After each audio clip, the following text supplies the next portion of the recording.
Às 8 horas à tarde FM.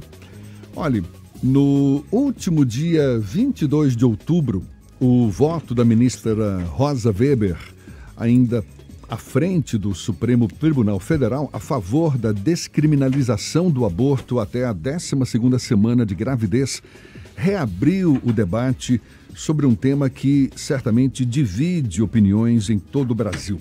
O ministro Luiz Roberto Barroso fez um pedido de destaque que travou o julgamento no plenário virtual e vai levá-lo ao plenário físico da Corte. Ainda não há data para a retomada da votação, mas o debate está posto. Barroso disse que o tema do aborto é um assunto que talvez ainda não esteja maduro para ser debatido. Certamente um tema delicado que envolve questões éticas, de saúde pública, questões religiosas também. E sobre o assunto, a gente conversa, recebe aqui no estúdio do Issa Bahia, de forma remota, primeiro a presidente da Comissão de Direito da Mulher da OAB, Daniela Portugal. Está conosco, Daniela, seja bem-vinda, bom dia. Olá, Jefferson, muito bom dia. Também conosco e de forma presencial, não é isso? O membro da Rede Nacional em Defesa da Vida e da Família, Emanuel Souto. Obrigado, Jefferson. Bom dia a todos aqui presentes, né? Quero saudar, inclusive, Suzana, que também é membro da Rede Defesa da Vida, está aqui comigo, e a Manuela Moura, que está de forma remota. E dizer que para mim é uma alegria estar aqui hoje, inclusive porque foi o primeiro emprego de meu pai. Aqui na época do Jornal à Tarde, com 15 anos de idade, ele começou como embalador de jornal, lá muitas décadas atrás. Então, retornar aqui, estar aqui, para mim é uma alegria. Que legal, seja bem-vinda, Emanuel, e também conosco, como você já antecipou, a Manuela Moura, ela que é fotógrafa de família e membro do Movimento Nacional Pró Vida. Manuela, seja bem-vinda também, bom dia. Bom dia, muito obrigada, Jefferson, pela acolhida. Deixa eu perguntar logo para a Daniela Portugal, ela que está à frente da Comissão de Direito da Mulher da OAB. Qual é o seu posicionamento, Daniela? O que você pode contribuir para nós nesse debate sobre a descriminalização do aborto? Jefferson, eu acho que pelo menos assim o primeiro passo, ou talvez o mais importante, é a gente compreender que esse é um tema de segurança pública e de saúde pública.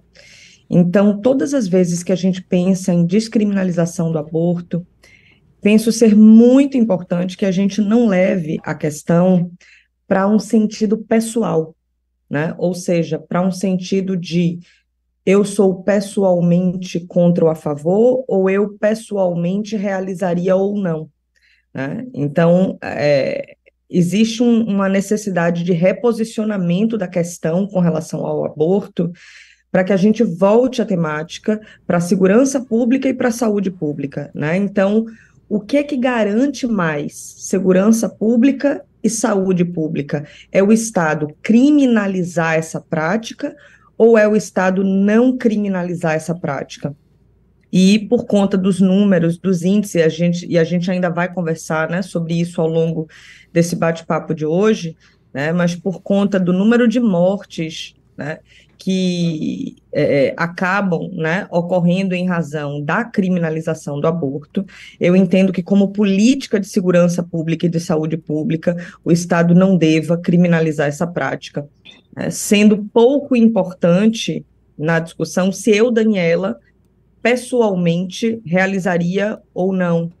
Então, é muito importante a gente pensar isso como uma questão de segurança pública e de saúde pública. São muitas as mulheres que acabam morrendo porque tentam o aborto e muitas vezes sem a menor assistência devida, não é? Assistência médica, no caso, exatamente pelo fato de ser uma atividade ainda, não é?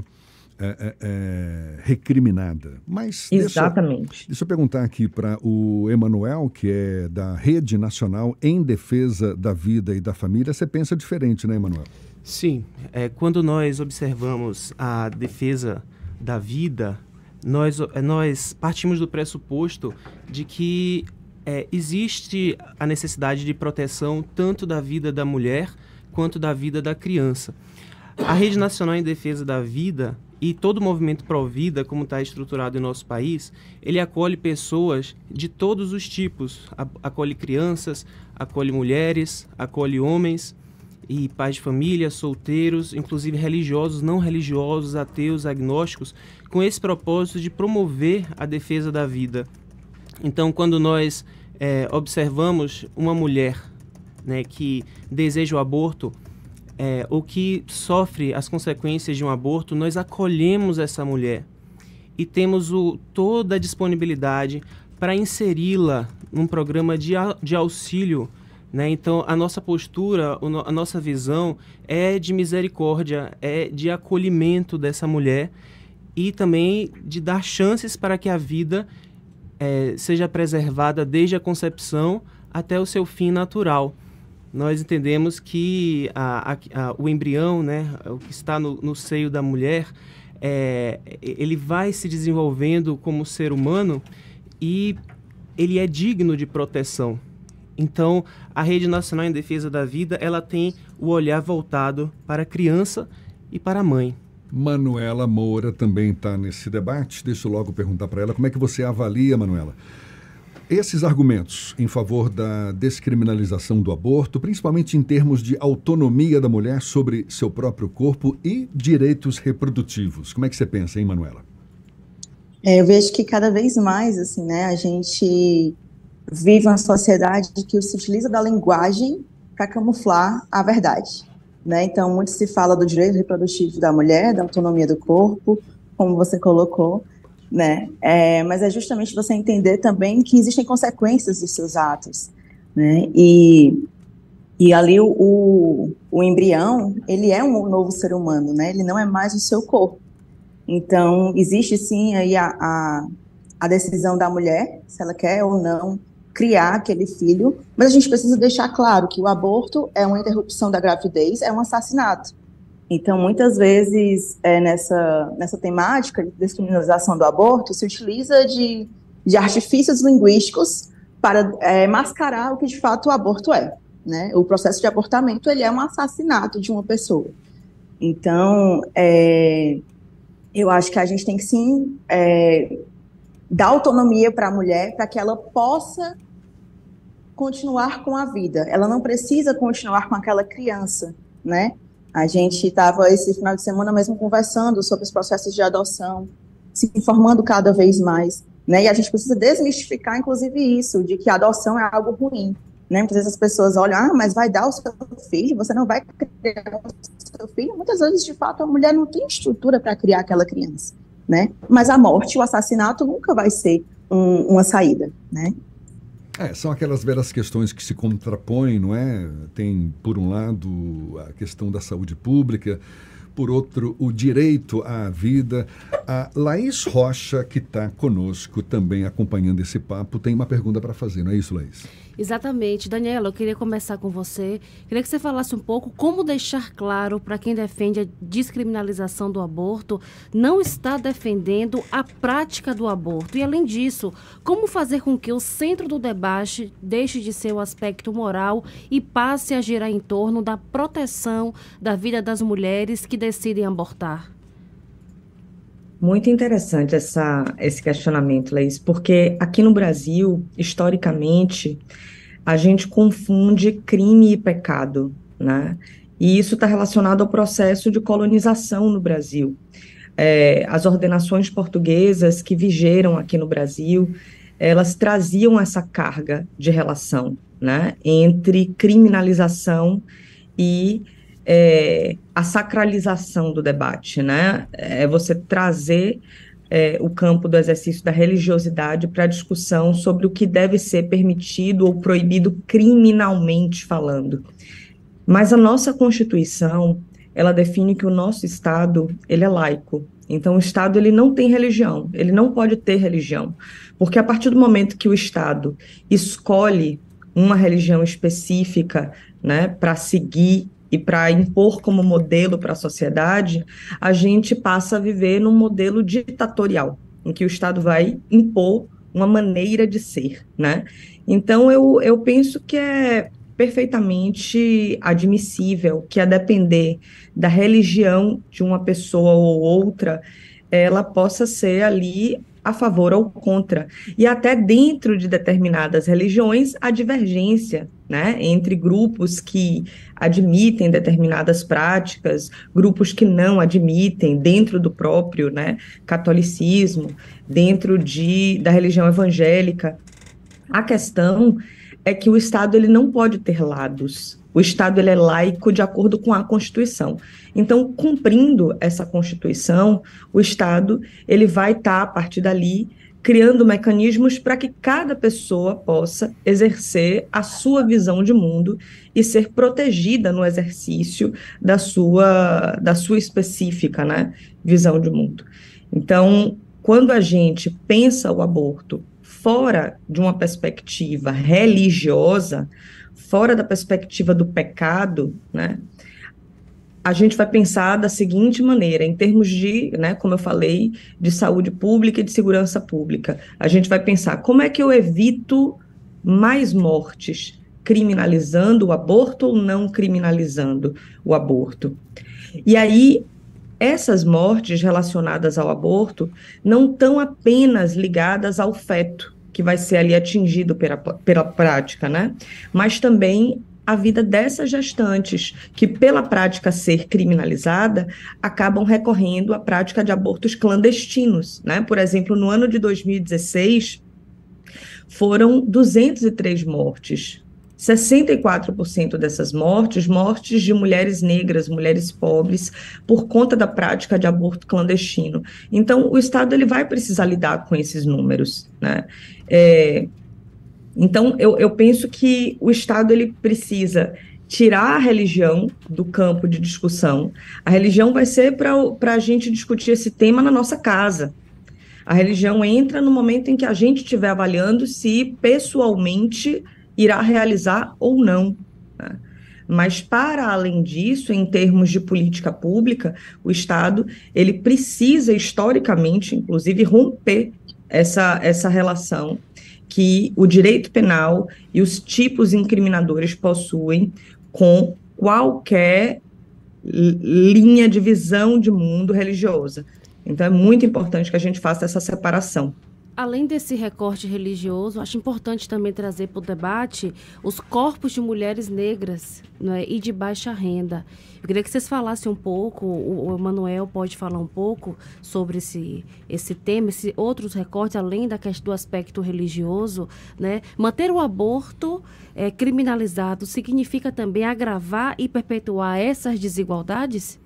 Bom, quando nós vemos a discussão sobre a defesa da vida em nosso país, na verdade, o movimento Pró-Vida ele não se baseia em argumentos religiosos. Então, nós temos como base a medicina, quando ela fala na embriologia, então já existe ali a presença de um genoma humano. Então, nós entendemos que a criança que vai sendo gestada é digna de proteção. Nós temos como base o próprio direito, né, que salvaguarda a defesa da vida, inclusive em convenções internacionais e em nossa Constituição. Nós temos como amparo a própria antropologia e a sociologia, quando fala inclusive da redução de segmentos populacionais a respeito da colocação dessa prática como algo permitido. Então, aqui eu quero até... existe um documentário muito bom que nós podemos até acessá-lo no YouTube, que é o Blood Money, o Dinheiro Sangrento, que fala sobre, em realidade, a indústria que é movimentada pelo aborto. Então, o aborto ele é uma prática que movimenta muito dinheiro nos países em que ele é legalizado, e nós vemos, por exemplo, que a empresa, a Planned Parenthood, que é a empresa que tem, digamos assim, mais uma vasta disseminação nos Estados Unidos. Se a gente acessar os dados que são trazidos, nós vamos ver que a Planned Parenthood ela é colocada estrategicamente em bairros de maioria negra nos Estados Unidos. Então, isso, como nós vemos, está muito claro pelos dados que, inclusive, o documentário apresenta, que ocorreu um decréscimo da população a partir da disseminação da população, inclusive negra, em razão da disseminação dessa prática estruturada a partir de uma filosofia que não é uma filosofia de respeito à vida. Então, nós, do Movimento Provida, nós, na verdade, queremos o apoio de toda a sociedade, independente de questões religiosas, e apresentamos, inclusive, a adoção como uma possibilidade. Hoje, aqui no Brasil, nós temos 34 mil famílias esperando na fila da adoção e temos 5 mil crianças para serem adotadas. Nós sabemos que, cumprindo todo o trâmite da adoção na vara da infância e juventude, essas crianças, devido à espera dos pais por uma criança no perfil, uma criança recém-nascida, uma criança que é entregue espontaneamente à adoção, ela é praticamente acolhida e já entregue em guarda provisória para aqueles pais que desejam cuidar dessa criança e já estão habilitados no Cadastro Nacional de Adoção.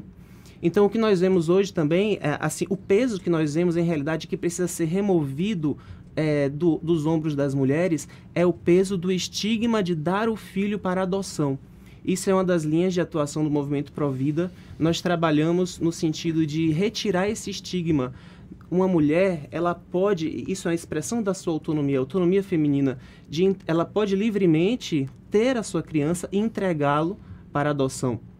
Nós apresentamos essa via como mais benéfica, inclusive à saúde da mulher, tanto do ponto de vista físico, aí a gente já dialoga com a medicina novamente, porque a prática do aborto, seja ele de qualquer forma, né, seja ele clandestino ou não, ele vai causar respostas no corpo da mulher, um risco de infertilidade. Existem casos também de morte de mulheres praticando aborto legal. Então não é que o aborto legal ele é uma garantia para a saúde da mulher, nem para o direito à vida dessa mulher. O aborto legal ele pode causar a morte, como existem casos relatados ao redor do mundo.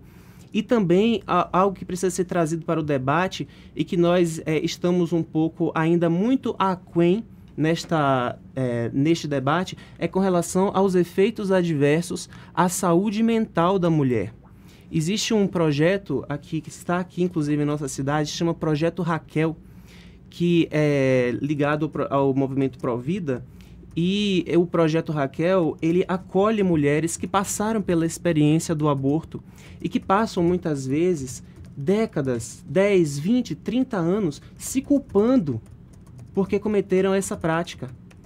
Então, quem está acolhendo estas mulheres? O Movimento Provida está acolhendo essas mulheres que foram vítimas dessa prática, muitas vezes levadas por um momento de desespero, porque eu creio em sã consciência que uma mulher em pleno estado, assim, que tenha garantidas o esclarecimento necessário, ela, sabendo das consequências do pós-aborto, muitas delas não procurariam esta prática. Então, o Projeto Raquel e o Movimento Provida acolhe essas mulheres e encaminha elas para uma assistência psicológica gratuita, para assistência médica gratuita, se for possível, se for necessário, melhor dizendo. E então nós somos pelas duas vidas. Essa é a posição do Movimento Provida.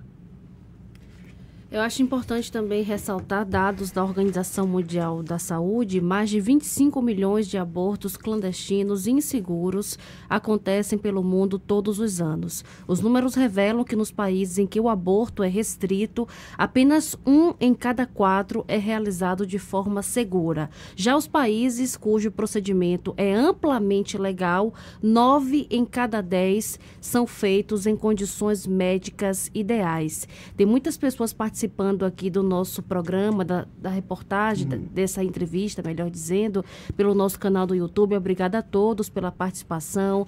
Olha, o Matheus Rocha está aqui perguntando como é que podemos achar que temos direito a algo se o direito mais elementar, o direito à vida, não é respeitado. É um assunto que realmente divide opiniões, não é? Eu queria, na verdade, fazer... A partir desses dados, o Emanuel, pensando na saúde das mulheres e de meninas, qual é o benefício de manter a criminalização do aborto? Então, existe um argumento que vem contra, uma tentativa de argumento contra o Movimento Provida, no sentido de que a legalização do aborto geraria, na verdade, a diminuição do número de abortos. Nós vemos isso como um absurdo. e não apenas por uma questão lógica, mas também por uma questão de dados. Porque se nós observarmos, por exemplo, os dados oficiais de países como os Estados Unidos e Uruguai, nós vemos que a legalização, ela, ainda que nos dados mostra que existe no ano subsequente uma certa diminuição, mas logo em seguida o aumento do número de abortos cresce absurdamente. Então, assim, o benefício na criminalização é porque o direito, ele não tem como... E eu estou aqui também na presença da doutora Daniela, que é uma autoridade nesse tema, que o direito, ele serve para, de fato, punir o direito penal, mas ele também tem um efeito pedagógico. Então, ele também resguarda os bens jurídicos que são mais importantes para a nossa sociedade. Então, se nós permitirmos indiscriminadamente, até se a gente for ver a fundamentação do voto da DPF 442, o primeiro voto que foi lançado, aquela fundamentação, ela praticamente coloca como inexistente o direito à vida dessa criança. Então, quando nós observamos isso, nós queremos favorecer a defesa de ambos, né? Nós queremos fazer com que a sociedade reconheça este direito também, da mulher ser tratada com dignidade em todas as etapas da sua gravidez, ou até após o aborto, para as que cometerem o aborto, e da criança também ser resguardada. Porque se nós como sociedade permitirmos que o aborto aconteça de forma indiscriminada, principalmente, então o que mais nós poderemos proteger na sociedade? Qual os outros bens jurídicos que nós poderemos proteger, se nem a vida é respeitada, né? Nós poderemos proteger mais alguém? Manuela Moura também está participando aqui do nosso bate-papo, assim como Manuela, a doutora Daniela. Isso, Daniela, me perdi. Daniela Portugal. Daniela Portugal também está participando. Eu queria, Daniela, que você falasse um pouco dessa questão, como o Emanuel falou. Eu acho que é um assunto que ainda carece de um entendimento e de um esclarecimento que passa pela informação. É importante da gente falar desse assunto e trazer informações, dados, para que a sociedade também participe desse tema, que é um tema que mexe com todas as mulheres. Eu sou mulher, falando aqui, mexe com todas nós mulheres. Queria que você falasse um pouco da importância da gente ampliar esse debate, um debate de qualidade, com informações, com embasamento, com dados, tendo, claro, o poder público junto desse debate. Com certeza, isso é super importante. Muitas vezes, quando a gente escuta alguém defendendo a descriminalização do aborto, fica a falsa impressão de que aquela pessoa não é uma pessoa a favor da vida, né? Ou que seja uma pessoa que apenas esteja olhando o lado da gestante, né? E não é bem assim. Emanuel trouxe, por exemplo, a importância, né, da misericórdia, do acolhimento, e no meu pensamento, esta mulher que aborta, ela precisa de acolhimento, ela não precisa de prisão, de cárcere, né? Ela não precisa ir a júri, e a um tribunal do júri, né, para depois ser presa e passar os próximos anos da vida dela presa e sofrendo as mais variadas violações praticadas pelo Estado no cárcere, né? Porque a gente, quando defende que alguém deva ir para a prisão por alguma prática, a gente precisa primeiro conhecer o que é a prisão, entender o que acontece ali naquele estabelecimento, né? O próprio Supremo Tribunal Federal, há pouco tempo, reconheceu que os nossos estabelecimentos prisionais no Brasil vivem um estado de coisas inconstitucional, ou seja, é um lugar massivo de violação de direitos humanos. Então, acho realmente que essa mulher ela precisa de acolhimento, de misericórdia, de educação, né? De oportunidades, mas não de uma prisão, não de um cárcere, né? E realmente o aborto ele movimenta muito dinheiro, né? Mas ele movimenta muito dinheiro entre quem? Hoje em dia, aqui no Brasil, né? Se uma mulher quer abortar, Se essa mulher é uma mulher de classe média, e a gente precisa fazer aqui uma abordagem interseccional, né? As mulheres de classe média, em regra, são mulheres brancas, porque no Brasil, como nós temos o histórico de escravização, de colonização, as questões raciais e econômicas, elas se cruzam muito, né? Então, os corpos explorados no trabalho desde a nossa origem, e a escravização é um passado recente, né? São os corpos negros. O corpo da mulher negra, ele é um corpo historicamente mais exposto a esses abusos. Então, esse dinheiro que é movimentado na prática de abortamentos é um dinheiro de mulheres brancas, em regra, ou seja, eu estou falando de mulheres de classe alta, de mulheres de classe média, que se querem praticar o aborto, elas vão contratar uma clínica para isso. Agora, as mulheres pobres e negras, não. Essas mulheres, elas não vão movimentar grande volume de dinheiro na prática do abortamento, não. Elas vão tentar fazer isso com uma agulha de crochê. Elas vão tentar fazer isso com medicamentos que trazem um risco grave de morte. Elas vão tentar fazer isso com um talo de mamona, como já foi, né? Já foi recentemente noticiado. Então, não são, nesse caso, grandes somas de dinheiro que estão sendo ali, né? Colocadas em jogo. A gente está falando de mulheres pobres, as mais expostas ao risco de morte pela prática de abortamento são as mulheres pobres. Por isso a importância de a gente ter um programa público de saúde que garanta a possibilidade desta mulher pobre, em regra negra, para que ela realize a prática com segurança, né? Porque aí, no momento em que essa mulher decide realizar, gente, o direito penal ele não vai impedir, tá? Eu sei que muita gente acredita muito nessa força pedagógica do direito penal, no sentido de a pessoa pensar, já que está criminalizado, eu não vou fazer. A história mostra que isso é totalmente diferente, tá? Isso não funciona. Por exemplo, aqui no Brasil, vamos pensar na criminalização do uso e do comércio de drogas. Sendo ou não a prática crime, as pessoas elas vão realizar, tá? Mesma coisa do aborto, sendo ou não crime, as pessoas elas já realizam. Inclusive os estudos demonstram que aqui no Brasil é realizado um aborto por minuto.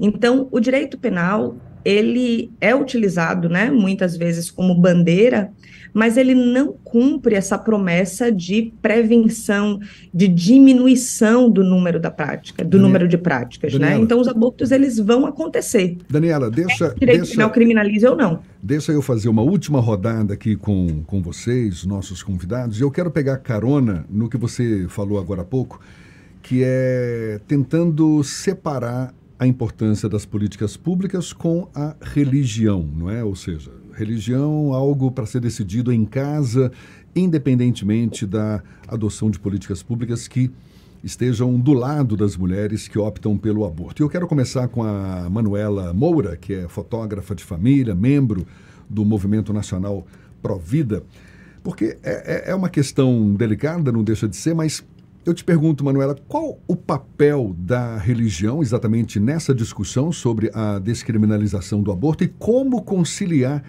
crenças religiosas com políticas públicas? Eu estendo essa pergunta a todos os nossos convidados nessa rodada final. Começo com você, Manuela. Pronto. Na verdade, a gente não precisa da religião, né, para defender a vida. E aí, focando, depois eu volto um pouquinho para esse tema, mas focando na questão da saúde pública, né, nas políticas públicas também. A gente precisa entender que o número de suicídio entre mulheres cada vez aumenta mais, né, e isso são dados do próprio Ministério da Saúde de antes da pandemia, porque você pode pegar o pós-pandemia e dizer, mas foi por causa da pandemia, né?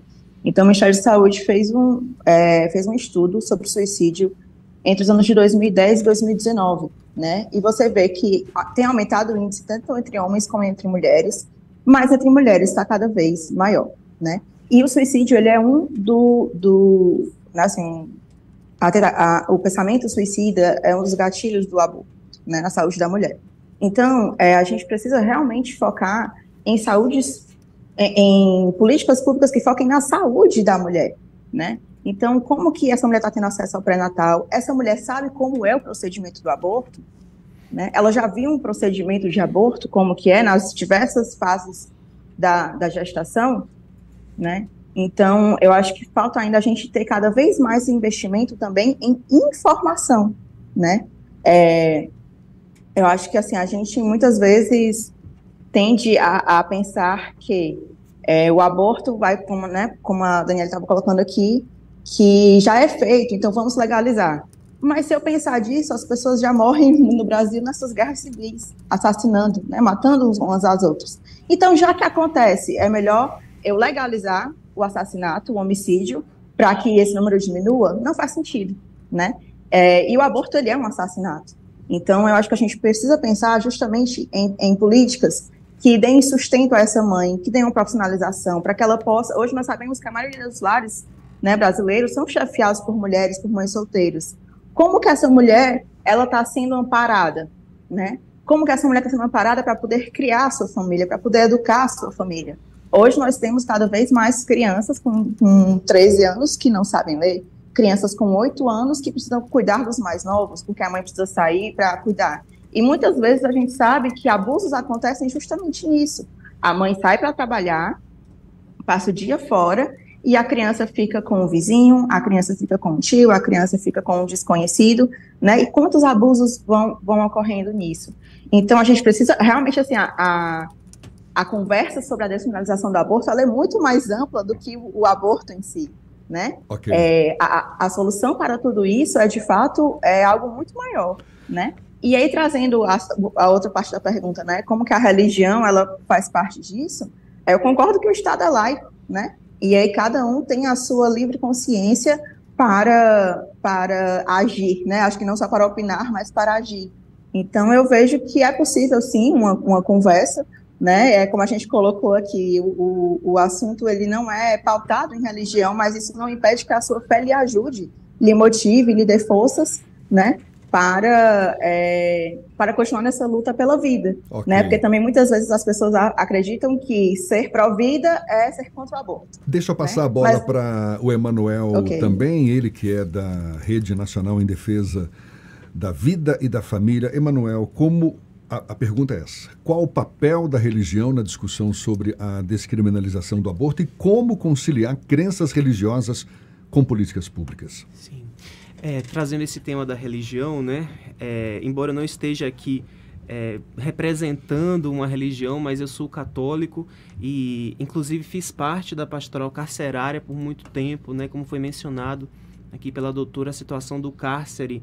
Então, a igreja, ela tem um acompanhamento na pastoral carcerária com as prisões.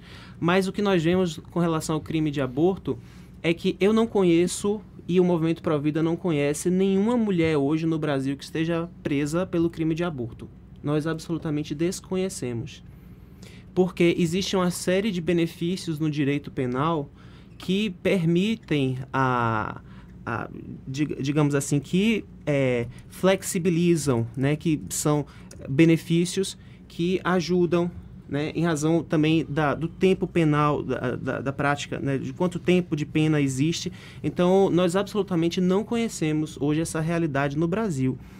O que nós vemos é que a criminalização do aborto ela é importante principalmente para que não haja políticas públicas em favor do aborto, em favor da morte. Então, a criminalização do aborto ela é estratégica, por quê? Porque ela impede o surgimento de uma indústria no nosso país. Uma indústria que movimenta dinheiro de sangue. E ela também impede que isso seja colocado como um objetivo da nossa sociedade, como se o aborto fosse algo desejável, como se o aborto fosse algo normal. Então, a criminalização do aborto, hoje no Brasil, ela cumpre essas funções, principalmente na linha cultural. Porque na prática nós não temos conhecimento hoje no Brasil, segundo dados oficiais, nós não temos conhecimento de que as mulheres estejam encarceradas por esse crime, em razão de todos os benefícios. É um tema que acaba se desdobrando em várias outras discussões, como a gente está percebendo aqui, mas para encerrar esse debate, Daniela Portugal, você, presidente da Comissão de Direito da Mulher, da OAB, levantou essa bola, a importância de separar as coisas, não é? Crenças religiosas de políticas públicas, mas a pergunta é essa: qual o papel da religião nessa discussão sobre a descriminalização do aborto e como conciliar crenças religiosas com políticas públicas? Daniela. Obrigada pela pergunta, Jefferson. Eu, há uns anos atrás, eu participei de um projeto na Universidade Federal da Bahia para que a gente fosse in loco em diversas comunidades, religiosas inclusive, para a discussão do aborto e de outros temas relacionados a direitos humanos. E eu fui lá com essa visão, tipo, aqui no Brasil ninguém é preso, né, por aborto.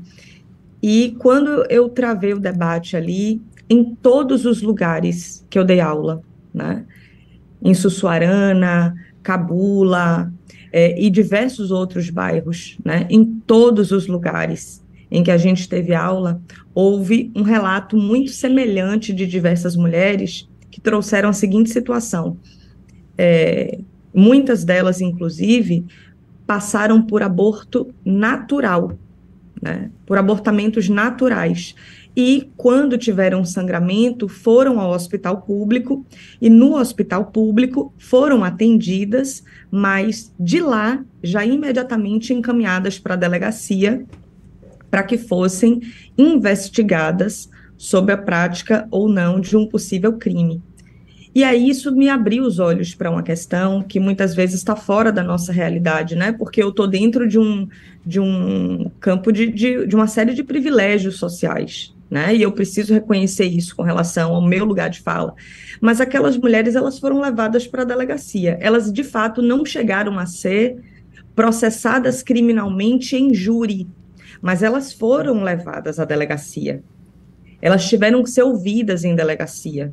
Elas foram expostas perante a comunidade delas. Elas deixaram de ser atendidas da maneira mais acolhedora possível dentro do hospital público. Muitas dessas mulheres, elas sequer chegam a ser processadas porque elas morrem antes disso, já que elas tentam fazer o procedimento de maneira clandestina em casa e não buscam o sistema público de saúde, caso algo saia errado, né, uma hemorragia ou algo assim, elas não buscam, porque elas sabem que se elas forem para um hospital público, certamente elas vão acabar sendo encaminhadas para a delegacia para serem investigadas criminalmente. Então, 67% dessas mulheres que abortam, elas já são mães, elas são mães. Então, não é que elas não entendam a importância da maternidade, mas as mais variadas razões, né? Inclusive, apesar da religião, porque mais de 80% dessas mulheres, elas têm religião, não é que sejam mulheres que não acreditam em Deus, né? São mulheres que têm religião, mas ainda assim, por alguma razão, elas entenderam que o melhor caminho seria abortar. Então, eu penso que o Estado, quando ele acolhe as mais variadas expressões religiosas, e quando esse Estado está preocupado em garantir uma vida digna, ele tem que realmente desarticular esse comércio, né, que a Manuel trouxe. E a melhor forma do Estado desarticular esse comércio é permitir que dentro do sistema público de saúde essa prática seja realizada com segurança. E aí, a vida do feto, né, ela vai ser garantida a partir da 12ª semana de gestação, porque existe um limite legal, e esse limite legal ele é posicionado a partir do que a ciência indica como o momento a partir do qual aquele feto passará a ter o sistema, né, cerebral formado, com a possibilidade, né, de ser considerado vida, juridicamente falando, né, que é o mesmo critério com o qual a gente já trabalha para doação de órgãos, por exemplo, né? É a avaliação da atividade cerebral, que hoje é realmente o nosso marco para definição de começo de vida e de momento de morte. Então, é realmente pensar o sistema jurídico de maneira sistemática para, a partir daí, garantir a possibilidade da mulher exercer essa autonomia dela até a 12ª semana de gestação. E, a partir daí, né, a partir da 12ª semana de gestação, dá prevalência realmente para o direito à vida do feto, né, porque a partir dali já teria um sistema de atividade cerebral mais complexo. Bom, olha, aqui o nosso muito obrigado aos nossos convidados, a você, Daniela Portugal. Muito obrigada pelo convite. Presidente da Comissão de Direito da Mulher da OAB, Muito obrigado também ao Emanuel Souto, membro Muito da Rede obrigado. Nacional em Defesa da Vida Muito e da obrigado Família. pela oportunidade de falar sobre a vida aqui. Prazer todo nosso. E muito obrigado também a Manuela Moura, que é fotógrafa de família e membro do Movimento Nacional Provida. Legal, Manuela, muito obrigado, viu? Eu que agradeço e convido todo mundo a conhecer as obras de Providas que existem aqui em Salvador de acolhimento às mulheres. Tá certo, valeu, o debate é bom, o assunto é bom. Agora, 8h14 na Tarde FM.